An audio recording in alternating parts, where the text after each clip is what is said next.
আমরা চাই এবং প্রত্যাশা করি যে পঞ্চগড় 1 আসন সহ বাংলাদেশের প্রত্যেকটি আসনে একটি স্বচ্ছ, সুষ্ঠু, নিরপেক্ষ নির্বাচন হোক, যেখানে কেউ পেশি শক্তির প্রভাব কিংবা কালো টাকার প্রভাব কিংবা দলীয় প্রভাব খাটানোর চেষ্টা করবে না, যেখানে কেউ প্রশাসনকে প্রভাবিত করার চেষ্টা করবে না, ভোটারদেরকে প্রভাবিত করার চেষ্টা করবে না।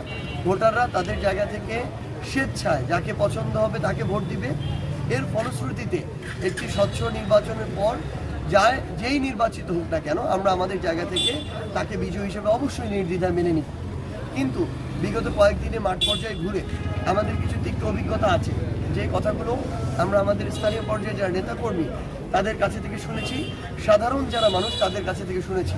বিশেষত একটি রাজনৈতিক দল, বাংলাদেশ জাতীয়তাবাদী দল বিএনপির, তাদের স্থানীয় পর্যায়ে ওয়ার্ডের সভাপতি সেক্রেটারি, ইউনিয়ন সভাপতি সেক্রেটারি, ক্ষেত্র বিশেষে উপজেলা সভাপতি সেক্রেটারি কিংবা কিছু কিছু ক্ষেত্রে কোনো পদে নেই কিংবা তাদের কর্মী, এইরকম মানুষগুলো সাধারণ মানুষদেরকে হুমকি দিচ্ছে। তারা তাদের জায়গা থেকে বলছে যে যদি ভোট না দেয় নির্বাচনের পরে দেখে নিবে।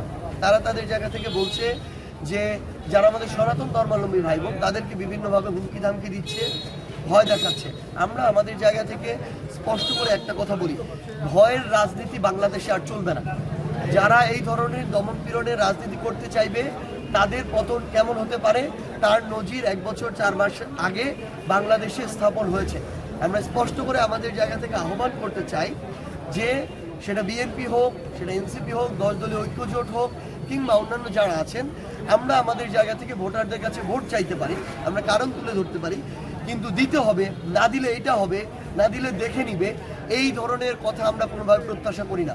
আমরা আজকে স্পষ্টভাবে মৌখিকভাবে অভিযোগ দিয়েছি, পরবর্তীতে আমরা প্রয়োজন হলে লিখিতভাবে অভিযোগ দিব, প্রয়োজন হলে আইনগত ব্যবস্থা নিব, কিন্তু আমরা এটা কখনো মেনে নিব না। আরেকটা জিনিস আমরা আমাদের জায়গা থেকে স্পষ্ট করে বলি, আমরা ছোটোখাটো যে বিভিন্ন রাজনৈতিক দলে নির্বাচন আচরণ বিধি অতিক্রম করা, এগুলো নিয়ে এখন পর্যন্ত অভিযোগ সেভাবে দেই নাই। আমরা মনে করি একটু এদিক ওদিক হতেই পারে।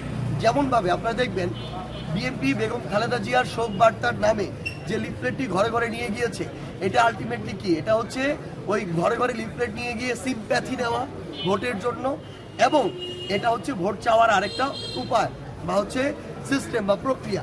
আমরা এটা নিয়ে কোনো অভিযোগ করিনি। গতকালকে তারেক রহমান আমরা নিজে দেখেছি একটা দলীয় প্রধান হিসেবে তিনি একটা কার্ড দেখাচ্ছেন করাইল বস্তির ওই প্রোগ্রামে, দেখিয়ে বলছেন এটা দিয়ে এই হবে, যেটা নির্বাচন আচরণবিধির সুস্পষ্ট লঙ্ঘন।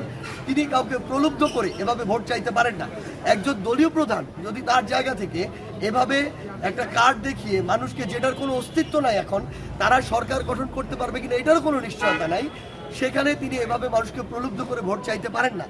তারা এরকম আচরণবিধিগুলো লঙ্ঘন করার পরও আমরা এখন পর্যন্ত অফিসিয়ালি কোনো অভিযোগ জানাইনি। আমরা আমাদের জায়গা থেকে সুষ্ঠু প্রক্রিয়া আমাদের এই কাজগুলো করে যাচ্ছি। কিন্তু আমরা একটা কথা বলি, আমরা কোনো ধরনের কোনো ভোটারকে, আমাদের কর্মীদেরকে, আমাদের সমর্থকদেরকে, আমাদের দলীয় নেতা কর্মীদেরকে, আমাদের 10 দলের যে কাউকে যদি ভয় দেখানোর চেষ্টা করা হয়, হয় প্রশাসনের ব্যবস্থা নিতে হবে, না হলে আমরা মাঠ পর্যায়ে প্রতিরোধ গড়ে তুলব। একদম স্পষ্ট করে বলি, কাউকে এই সুযোগ দেওয়া হবে না। এই বাংলাদেশ 24-এর আগের বাংলাদেশটা, যে একটা রাজনৈতিক দল দমন পীড়ন করবে আর বাকিরা এটা নাটক দেখবে, নাটক দেখার সময় বাংলাদেশে আর নাই। একদম স্পষ্ট করে আমরা বলে দিতেছি, কাউকে এই সুযোগ দেওয়া হবে না। আমরা প্রশাসনের কাছে আহ্বান জানাই, অন্যান্য রাজনৈতিক দলগুলোকে বলে দিচ্ছি, আমরা চাই স্বচ্ছ সুষ্ঠু নির্বাচন হবে, আমরা সহযোগিতা করব। আমরা এখন পর্যন্ত কাউকে ধমক দেইও নাই, আমরা দিবও না, এটা আমাদের রাজনৈতিক ক্যারেক্টারে নাই। কিন্তু আমরা স্পষ্ট করে বলি, আমরা আমাদের জায়গা থেকে এটা মেনেও নিব না, এবং এই ধরনের মিথ্যা প্রলোভন দেখিয়ে জনগণকে যেন বিভ্রান্ত না করা হয় এবং জনগণও যেন বিভ্রান্ত না হয়, সেটা আমরা আমাদের জায়গা থেকে প্রত্যাশা করি। কারণটা, সর্বশেষ কারণটা বলি, কারণ এই যে বিএনপির পক্ষ থেকে এই যে কার্ডের আলাপটা দেওয়া হচ্ছে, এই কার্ড দিয়ে জনগণকে বসে চাল ডাল তেল লবণ সব দিবে, তারা কি জনগণকে অক্ষম করে তুলতে চায়? জনগণ প্রতিনিয়ত তার জীবিকা উপার্জনের জন্য একটা ফাইট করে, যে ফাইটের মধ্য দিয়ে তারা সবসময় নিজে স্বাবলম্বী হয়ে তোলে।